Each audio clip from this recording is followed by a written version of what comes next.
Good morning, guys. Welcome back to Pro Status Painting.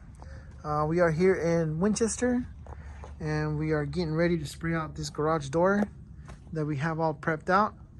I just want to make a quick video. For this job here, we're going to be using our small 390 Graco pumps, which work really good. And we're going to be using the Pro Industrial. It's a water-based alkyd urethane. Works really good with metal surfaces. So garage doors, screen doors, you can do railings and all that stuff, and it bonds really good. It's semi-gloss, so obviously it's got the color retention really good. I mean, it'll last you a good 10-15 years before you have to paint again, so, and that's what you want. So yeah, so we have it all prepped out already. We went ahead and we covered the sides with our masking machine. As you can see right here, this is a masking machine right here. So we covered all the sides, all the edges. Obviously, we don't want to get no paint on that.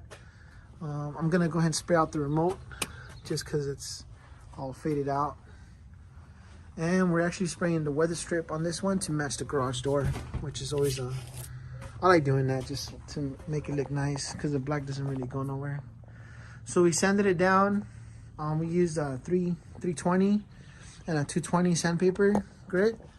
And then we went ahead and we wiped it all down nice and clean. So it's a nice clean surface. So I'm gonna go ahead and spray it out and let me know what you guys think.